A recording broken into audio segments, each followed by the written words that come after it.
Sampai jumpa lagi rekan-rekan semua. Kisah pemuda kaya yang sederhana. Episode 171. Teman-teman, kali ini kita telah memasuki episode 171. Jangan lupa like dan komennya. Silahkan bagikan cerita ini kepada rekan-rekan Anda supaya banyak yang bisa menikmati cerita ini. Dan bagi rekan-rekan yang belum subscribe, silahkan subscribe dulu supaya teman-teman dapat pemberitahuan jika kami upload cerita terbaru. Dan tak lupa admin juga mengucapkan terima kasih kepada rekan-rekan yang telah mengikuti cerita ini. Mari kita dukung channel ini supaya senantiasa bisa terus menampilkan cerita-cerita terbaru. Kita kembali ke cerita. Pada episode yang lalu diceritakan, saat itu terjadi perbincangan di bagian HRD antara Widya dan atasannya yang bernama Pak Yuda. Saat itu mereka membicarakan permasalahan yang terjadi antara karyawan bagian office boy dan karyawan bagian cleaning service.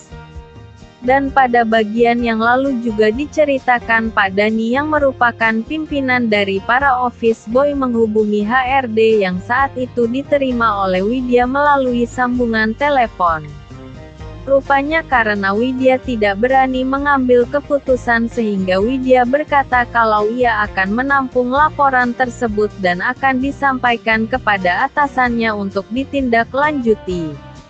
Rupanya keberadaan Andi di perusahaan ini telah menjadi topik pembicaraan para staf HRD. Bahkan para pimpinan di bagian HRD pun turut serta membicarakan Andi. Andi kini menjadi pembicaraan beberapa orang di bagian HRD. Bahkan manajer HRD pernah menyampaikan permasalahan ini kepada Pak Akmal yang merupakan direktur HRD. Namun oleh Pak Akmal sang manajer itu hanya dinasehati untuk jangan bertanya terlalu banyak tentang cleaning service bernama Andi tersebut. Pak Akmal adalah pucuk pimpinan kedua di perusahaan ini setelah Pak Nathan.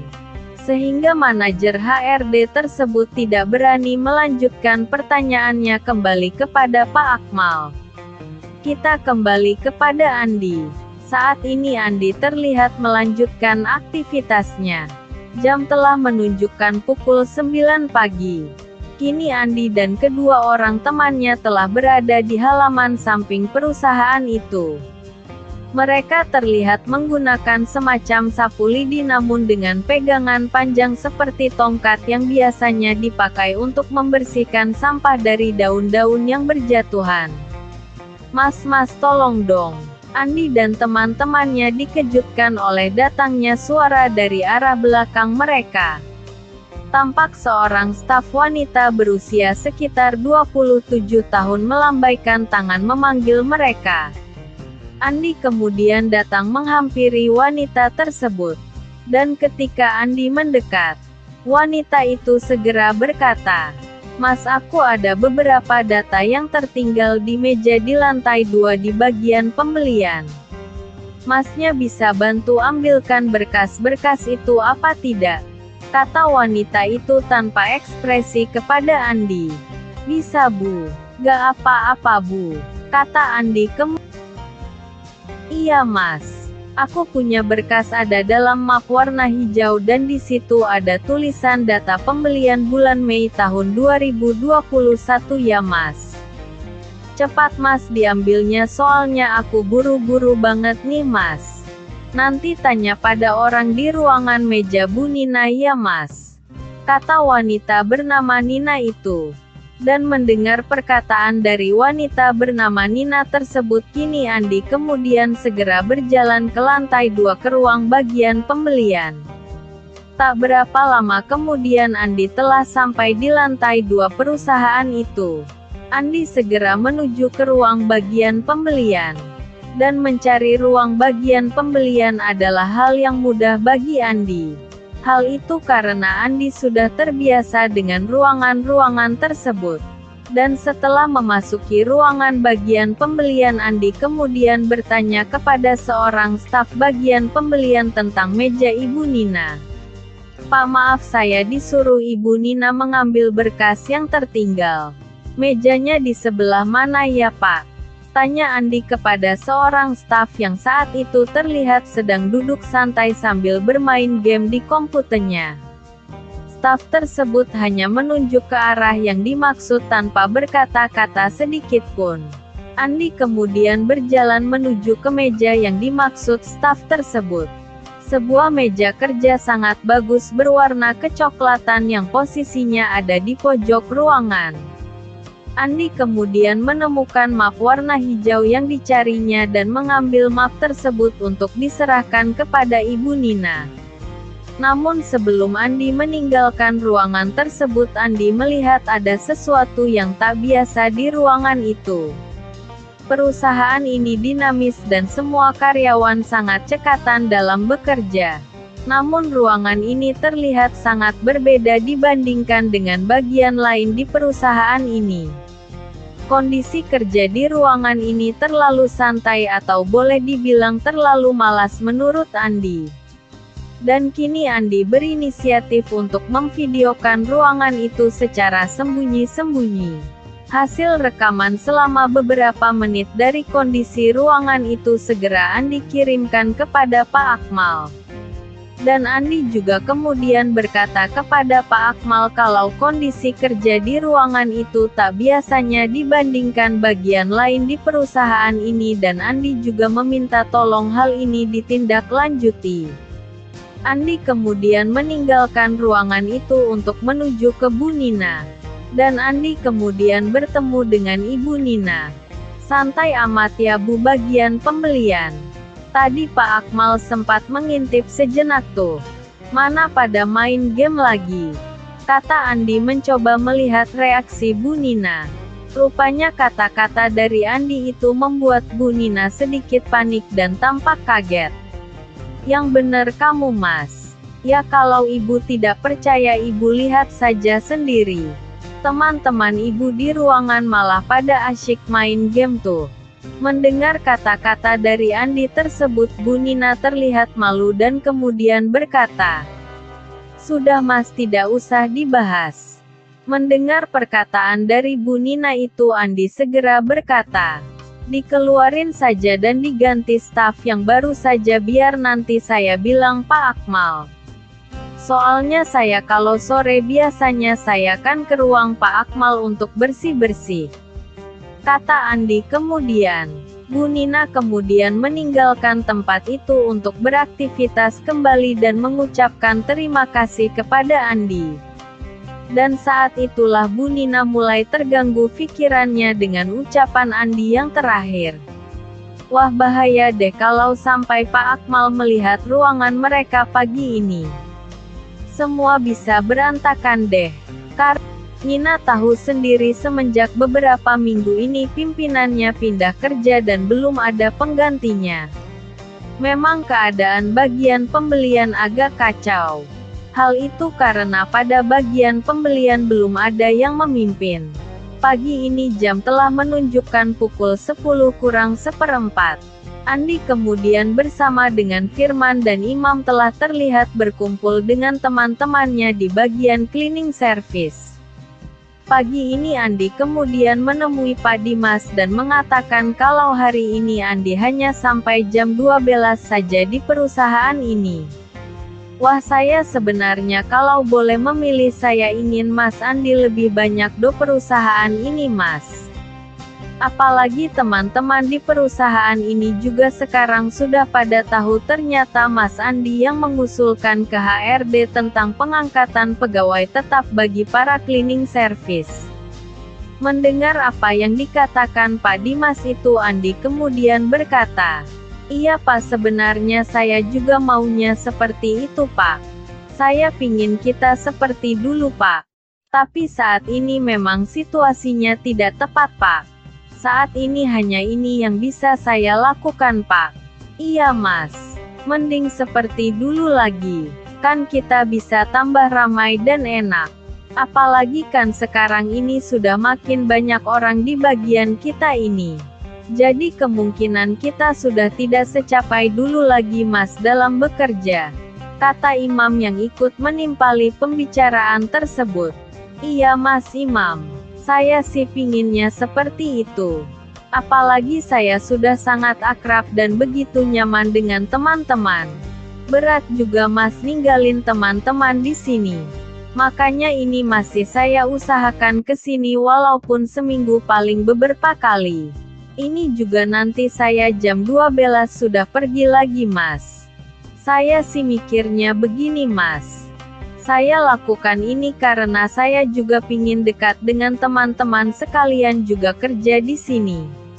Tapi jika itu memberatkan teman-teman mungkin ada sebagian yang bilang Andi terlalu manja atau kata yak lainnya. Maka Andi juga siap jika harus putus 100% dari perusahaan ini kok Mas.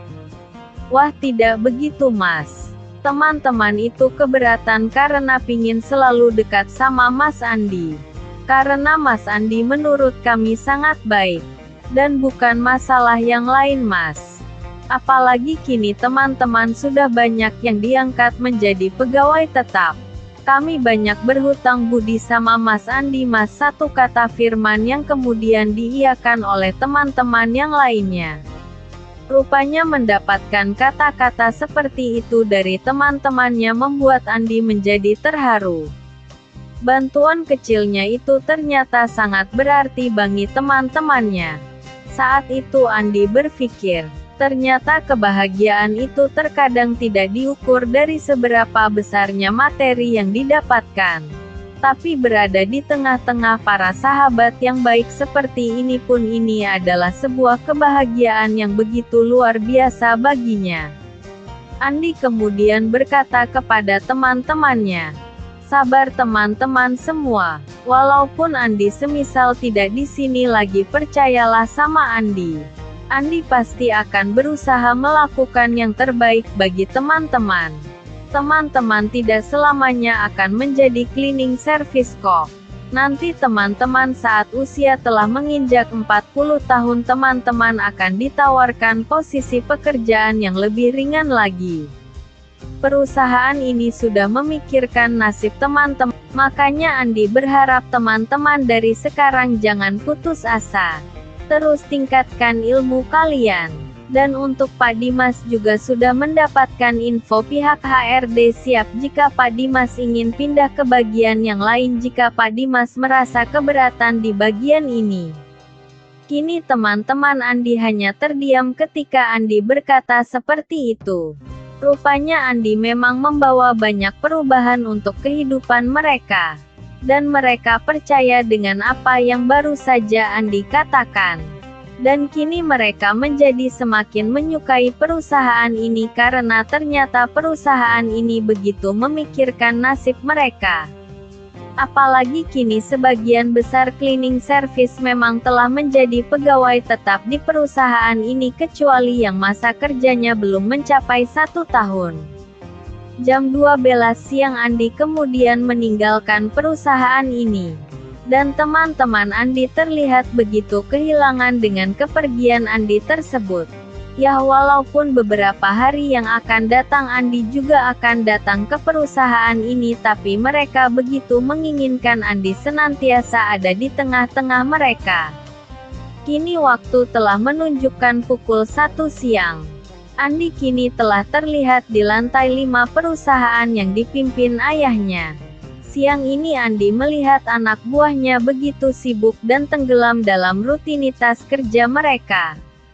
Rupanya kedatangan Andi tersebut diketahui oleh salah seorang sekretarisnya yang bernama Anita. Anita terlihat menyambut kedatangan Andi di ruangan itu.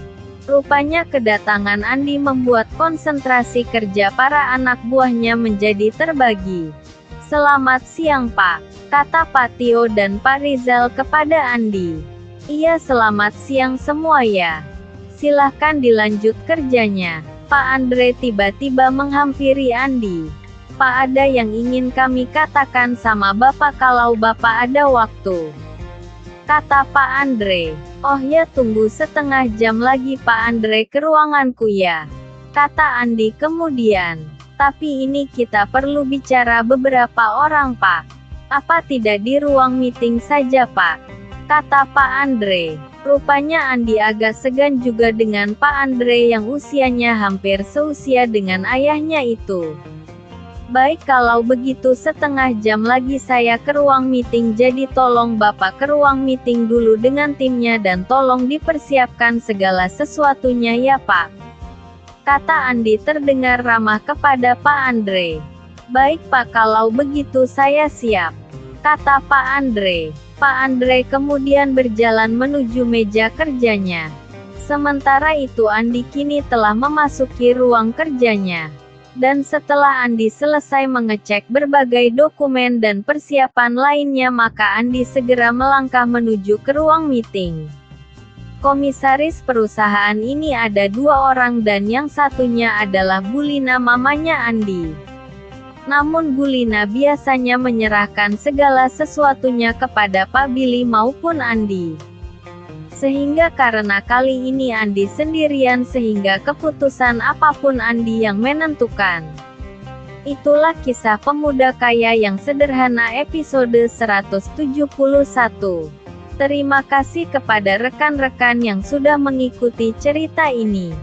Jangan lupa like, subscribe, dan bagikan cerita ini kepada rekan-rekan Anda. Silahkan rekan-rekan tulis saran dan komentar Anda. Dan mari kita majukan channel ini supaya kita bisa terus menikmati cerita ini.